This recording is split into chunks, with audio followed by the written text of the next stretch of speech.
Hi, folks. With Tacitus today, your pushback channel, and thank you for joining this audio live stream.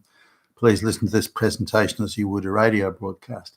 In this essay, I'd like to talk about the USaid. Now, USaid employed, it's a bit hard to tell how many people they employed.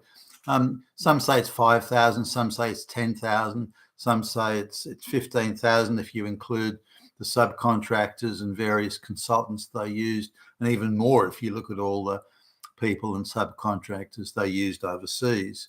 But anyway, a lot of people, and they had a large office in Washington, D.C. I don't know how many people worked in that building, but I understand it was thousands. Nonetheless, when they got laid off, there was a lot of footage of the workers or ex-workers coming out of the building, out of the front door, and so I was having a look at this and thinking that you'd see probably if it was to the way the globalist lefty propagandists say the employment of any company has to reflect the community and has to reflect the local populace and that sort of stuff. No, that's all bullshit, but those are the grab lines that they use.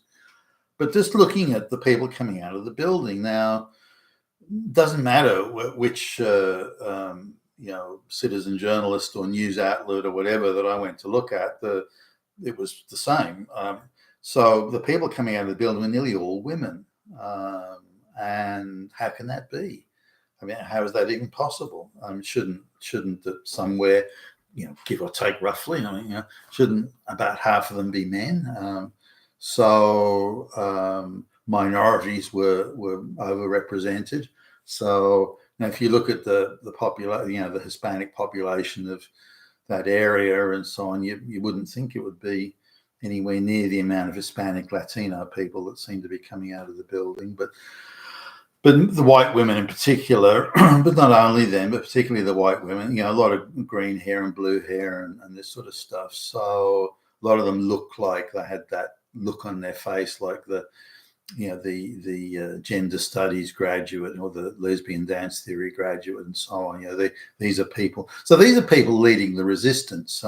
We're fighting back against the evil patriarchy and this and that. So they weren't workers. They didn't look like they were workers. They looked like activists that had been given cozy employment to go and ply their anger and disdain for Western society and indulge it and fantasize about it and fetishize it through the workplace and pick up a paycheck in the process. And I guess we need to really accept that that's what it was. And you're there to spread, gay lesbian theory in Romania or lesbian dance theory in Bulgaria or spread LGBT porn in the schools of Ecuador, and you're there to push activism around the world at the expense of the American taxpayer. And these people think they're doing good. We're fighting back. We're fighting back against this omnipresent Hitler that we're told about. We never get to see this Hitler, but we're told that he's omnipresent, and that's what we're fighting back against. So we're doing good things here. Okay, so we're looting and stealing from the American taxpayer. We're lying to them about why we're using this money, what we're using it for. But still, see, we're the resistance. We're fighting Hitler. And so these people seem to have, they're so radicalized and ideologically sort of captured that they have no idea really what they're doing, and they can no longer see right and wrong. To them, they're fighting Hitler. It's therefore good. Now, these people have been specially and specifically selected to do this job.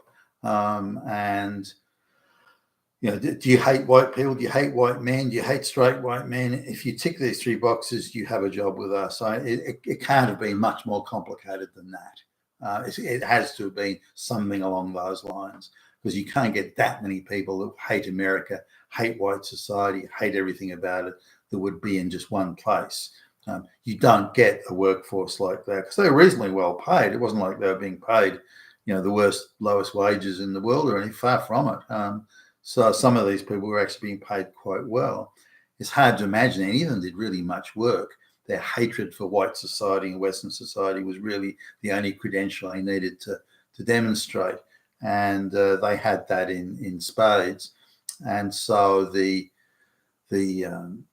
workforce, the staff complement, as it would have been called years ago, was made up of people who would do that. So it wasn't a place for straight white males. It was a place for minorities who were nursing all sorts of grievances, and again, who could act out their fantasies and their revenge and their vengeance fantasies, and fetishize the vengeance and be paid to do it and be encouraged to do it. They were being egged on by the globalist activist cabal, saying, "That's right, oh, those evil Nazi fascists, you go and get it, you stick it up them."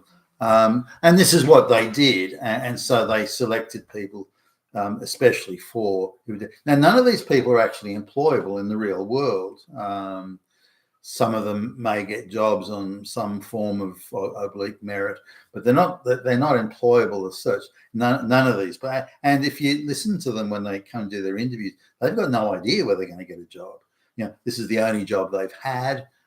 They seem a bit surprised they even got it, given how stupid and how they've been unemployed for so long. But that's why they got the job. Again, do you hate white people? Do you hate straight white men? You hate white society? Good. We want you. And that was their primary qualification. Sure, they may have had a degree in lesbian dance theory and so on, but that was their qualification. They were hired to be activists, and the taxpayer was being looted to pay for these twisted, perverse, pathetic people to play out their activist fetishes. Now, well, an easy comparison to make, very easy, would be Twitter.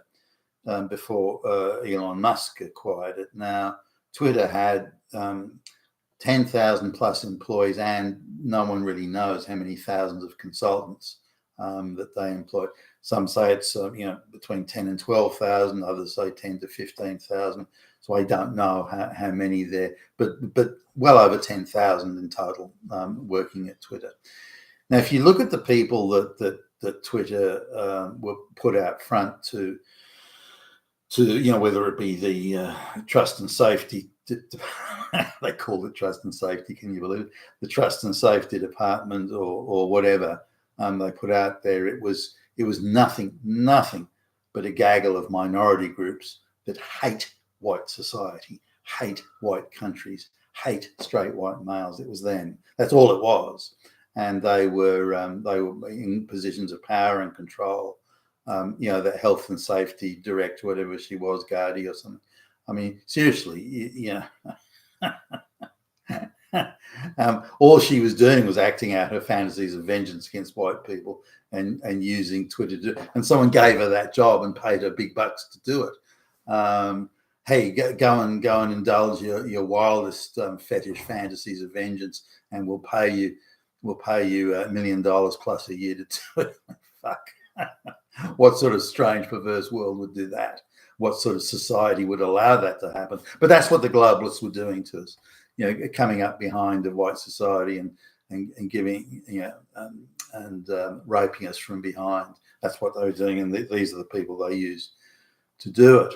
Now, in the case of Twitter, anyone that hated white people was given a job, and that was, from what I can tell, the primary criteria for selecting employees. But were any of them needed? It became just a hothouse for hating on white people. That's all it was. Was there anything else other than that? Well, hard to say. Now, even the bar they had for going after white people was still too high as far as the Democrats and the Biden administration or the globalists were concerned. We want you to eradicate all conservative voices. Even the tiniest little squeak has to be eradicated. And even Twitter thought that was a bit, with all the activists there, even they thought that was a bit over the top. So now when Elon Musk acquired Twitter, he, as I understand it, cut the workforce down to approximately 2,000 people. And so that means between 8,000 and 10,000, if we include the consultants and subcontractors, between 8 and 10,000 people were got rid of without any noticeable change or any change at all to levels of service and so on. So this, I think, is a good parallel for USaid, that really most of the people there were just, again, fetishizing their vengeance against white people. They weren't doing any useful or meaningful work.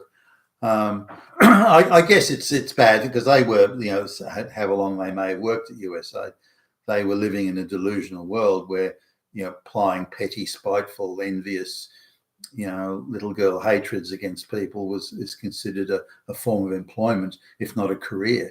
And hopefully with the rollback of DEI and some sort of sanity coming back into the US, that these people are going to realize, hey, that's actually not a career. I need to do something and produce something and deliver something. So it's going to be a huge shock to them. You've been Tacitus today, your Pushback channel, and thank you for listening. This panel